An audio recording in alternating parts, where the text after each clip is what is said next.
안녕하세요. 책 데이트 시간입니다. 이번에 소개해드릴 책은 부와 행운을 끌어당기는 방정리 기술이라는 책입니다.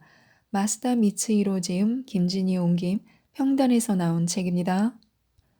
마음의 짜증, 초조, 질투, 불평불만이 가득한 부정적인 사람의 방은 너저분하고 더러우며 먼지로 가득한 것이 특징입니다. 이런 공간은 마이너스 자장이 퍼져 나쁜 영향력을 행사하게 됩니다. 반면 마음에 자애, 감사, 행복감이 가득한 긍정적인 사람의 방은 깨끗하고 정리정돈이 잘 된 것이 특징입니다. 이런 공간은 플러스 자장이 퍼져 계속해서 좋은 일만 생기게 합니다. 즉, 방에는 그 방에 사는 사람의 특징과 방 주인의 마음이 드러난다고 합니다. 이렇게 드러난 공간은 그와 똑같은 에너지를 끌어들이기에 방 주인의 미래를 알 수 있고 청소력을 통해 성공하고 운 좋은 인생으로 바꿀 수도 있다는 것입니다. 이처럼 이 책은 자신의 미래를 방을 통해 알 수 있도록 도움을 주는 책입니다. 청소만 잘해도 인생이 술술 풀린다고 하는데요. 몇 가지만 살펴보도록 하겠습니다. 사람의 마음이 방에 드러납니다. 21년 동안 사람들의 방을 보면서 깨달은 점은 똑같은 방은 하나도 없다는 것입니다. 사람의 숫자만큼 다양한 방이 있었습니다. 그리고 잘 관찰해 보니 방과 사람은 똑같았습니다. 즉, 방에는 그 방에 사는 사람의 특징이 그대로 드러나 있었습니다. 마음의 불평, 불만, 깊은 의심, 분노, 질투, 빈곤, 억제할 수 없는 욕망과 같은 부정적인 감정이 가득 찬 사람의 방은 물건이 많고 난잡하며 먼지가 쌓여 있고 더러웠습니다.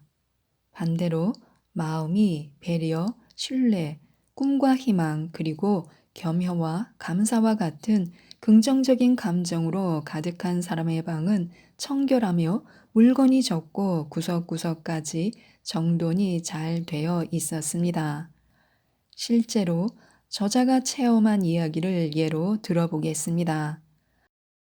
하우스 클리닝은 의뢰받은 집을 정기적으로 청소하는 일이다. 이 청소 서비스는 아무래도 경제적으로 여유가 있는 사람이 많이 신청한다. 좋은 저택에 살고 2대에서 3대의 자동차를 보유하고 있다.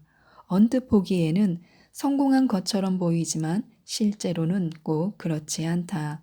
어떻게 하면 이렇게까지 더럽힐 수 있을까 싶을 정도로 너저분하고 더러운 방도 있다. 벽에서 케첩이 흘러나오고 있는 건 아닐까 싶을 정도로 벽에는 대량의 케첩이 묻어 있고 바닥에는 간장과 된장찌개 국물이 쏟아진 지 오래이다. 옷은 벗은 상태로 널브러져 있고 서랍이란 서랍은 하나같이 다 열려 있다. 그야말로 난잡함의 극치이다.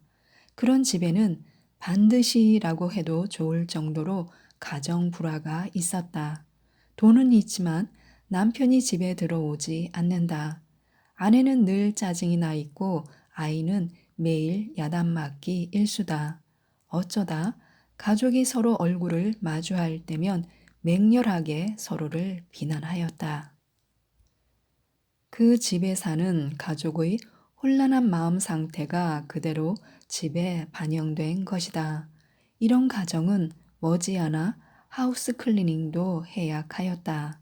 이혼, 갑작스러운 도산 등 원인은 다양했지만 결과적으로는 지위와 재산을 모두 잃었다.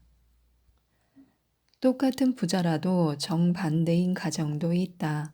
집안이 마치 호텔과 같아서 들어서는 순간 기분이 좋아진다.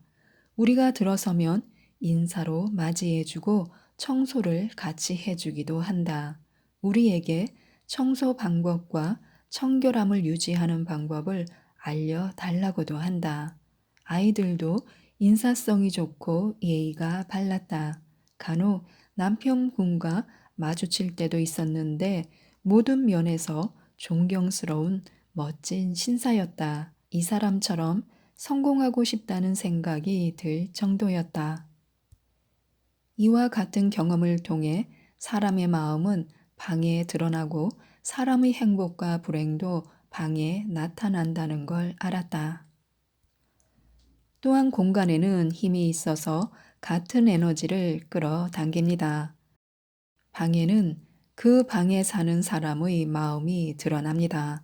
동시에 방 주인의 마음이 반영된 방은 그 공간에 사는 사람에게 영향을 끼치는 에너지를 발산하게 됩니다. 저자는 이 에너지 작용을 공간 자장이라고 부릅니다. 예를 들어 마음의 짜증, 초조, 질투, 불평, 불만이 가득한 부정적인 사람의 방은 어수선하고 더러우며 먼지로 가득합니다. 부정적인 마음 상태가 그대로 방에 드러난 것입니다. 이 공간은 마이너스 자장을 형성해서 동질의 마이너스 에너지를 끌어들이고 증폭시킵니다. 그 결과로 점점 불행을 불러들이게 되는 것입니다. 반대로 마음이 감사, 자애, 만족감 등으로 가득한 긍정적인 사람의 방은 깨끗하고 맑은 플러스 자장이 형성되어 있어서 계속해서 좋은 것과 행복을 끌어당깁니다. 이것을 유유상종의 법칙 혹은 끌어당김의 법칙이라고 합니다. 같은 에너지끼리 서로 끌어당기는 것입니다. 유유상종은 공간에도 적용됩니다. 방에 사람의 마음이 투영된 것이지만 그 방도 사람에게 영향을 줍니다. 예를 하나 들어보겠습니다. 회사원 A씨는 매일 짜증이 난다. 일에 불만이 있으며 인생도 전반적으로 불만족스럽다. 이 부정적인 기분이 공간에 그대로 반영되어 방은 더럽고 어수선하다. 아침에 눈을 뜨기가 힘들고 매일 무거운 몸으로 간신히 일어나서 출근을 한다. 몸이 무겁고 의욕이 나지 않지만 집을 나선다. 하지만 회사에서 직장 동료와 이야기를 나누다 보면 컨디션이 좋아질 때도 있다. 좋은 컨디션 상태로 영업을 하러 나갔는데 계약이 체결되어 예상 밖의 성과가 났다. 동기가 상승하자 오늘은 집에 가서 영어 공부를 할까, 집 청소를 하자 등등 여러 가지 하고 싶은 일들이 떠올랐다. 그래, 오늘은 돌아가서 공부하는 거야 라는 생각으로 집의 현관문을 여니 신발은 제멋대로 뒤집혀 있고 내다 버려야겠다고 생각했던 쓰레기는 그대로 방치된 채 쌓여 있다. 현관을 지나면 이번에는 너저분한 방이 기다린다. 발전적인 생각을 했던 것이 거짓말처럼 집에 돌아오자마자 피로가 확 밀려들면서 오늘은 힘들었으니까 내일 하자라며 리모컨을 찾는다. 텔레비전을 켜면 그걸로 모든 것은 끝. 또다시 같은 생활 속으로 돌아가 버리게 된다. 집에 있을 때에는 부정적인 기분이 들었는데 밖에 나가서 사람을 만나면 긍정적인 기분이 듭니다. 하지만 모처럼 기분이 좋아져서 집으로 돌아온들 방에 들어서면 바로 긍정적이었던 기분은 온데간데 없이 사라져 버립니다. 신기한 일이 아닐 수 없습니다. 이것은 틀림없는 공간 자장 때문입니다. 마이너스 자장이 사람에게 영향력을 끼쳐서 모처럼 긍정적으로 나아가려던 기분을 소멸시키고 부정적인 기분으로 만든 것입니다. 머지않아 마이너스 자장은 불행한 사건도 끌어당길 것입니다. 한 독일 심리학자의 연구에 따르면 회사에 책상이 지저분한 사람이 한 명 있는 것만으로도 몇 천만 유로의 손실이 난다고 합니다. 지저분한 책상이라는 마이너스 공간 자장이 하나만 있어도 그것이 다른 사원에게 영향력을 끼쳐서 회사의 매출에까지 영향을 준다는 것입니다. 물론 그 반대도 성립됩니다. 사람을 행복하게 만들어주고 싶다. 가족을 행복하게 해주고 싶다. 고객을 풍요롭게 해주고 싶다는 적극적인 마음을 가진 사람이 사용하는 공간은 플러스 자장을 띤 플러스 공간이 되어 사람들에게 긍정적인 마음을 갖게 하고 좋은 일을 끌어당깁니다. 버려야 합니다. 버리기에는 에너지를 끊어내는 힘이 있습니다. 그 공간에 형성되어 오래도록 끊어낼 수 없었던 마이너스 자장을 끊어내는 힘이 버리기에는 있습니다. 잡동사니를 한 번에 다 버림으로써 지금까지 끊어낼 수 없었던 부정적인 연쇄 작용과 라이프 스타일을 뿌리째 뽑아 버릴 수가 있습니다.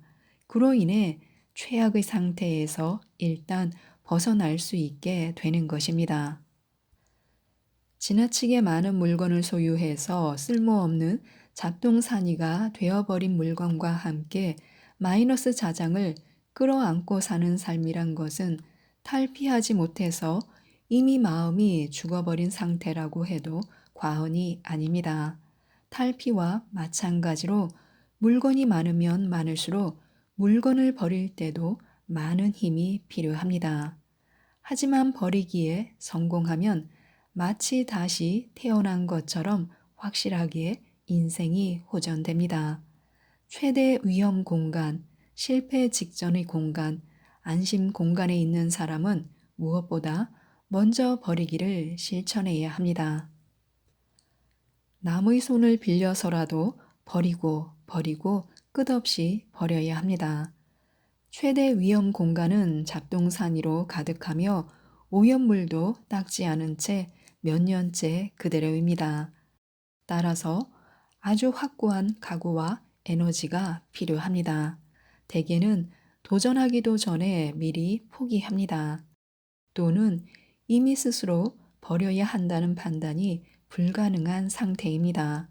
그러므로 다른 사람의 힘을 빌리는 것이 가장 빠른 해결책입니다. 친구나 친척 가운데 부탁할 사람이 있다면 그것도 좋고 다양한 사례를 경험한 전문가를 부르는 것도 좋습니다. 어쨌든 한시라도 빨리 이 공간에서 빠져나가겠다라는 강한 결의가 있어야 합니다. 언젠가도 버리고 그때도 버리면 레벨업을 할 수 있습니다. 실패 직전의 공간의 방은 발 디딜 곳이 없을 정도로 이미 여러 물건으로 가득 차 있습니다. 이 공간에 있는 사람은 간신히 스스로 판단할 수 있는 상태입니다. 여기서 자신을 레벨업 하기 위해서는 자신을 방해하는 잡동사니를 버려야 합니다. 나중에 쓸 거야, 언젠가 필요할 거야 라는 것도 흔히 듣는 물건을 버리지 않는 이유입니다. 그 언젠가는 도래한 적이 한 번도 없습니다. 그것을 남겨두고 싶은 마음은 다름 아닌 미래에 대한 불안과 도피 때문입니다. 그래서 그 불안과 도피 자장이 불러들인 어두운 미래가 실현되는 것입니다. 이처럼 과거와 미래에 속박된 상태에 빠져 있는 경우가 많으므로 과거의 추억과 관련된 물건과 언젠가라는 말이 붙는 물건은 버리도록 해야 합니다. 이는 현재를 살지 않고 과거를 살거나 미래로 도망가려는 자세입니다. 레벨업을 방해하는 잡동사니를 버리고 미래에 대한 기대도 버리고 과거의 실패와 추억이 담긴 물건도 버릴 때 현재를 살아갈 힘이 솟아나게 됩니다. 이 힘이야말로 미래를 창조하게 할 힘입니다. 지금까지 이 책에 대해서 말씀드렸는데요. 인생이 잘 안 풀린다면 방 정리부터 시작해 보시기 바랍니다. 청소로 인생이 술술 풀리도록 안내하는 이 책, 부와 행운을 끌어당기는 방 정리 기술을 꼭 한번 읽어보시고 모든 일들의 행운이 가득하셨으면 좋겠습니다. 이상 책데이트였습니다. 감사합니다.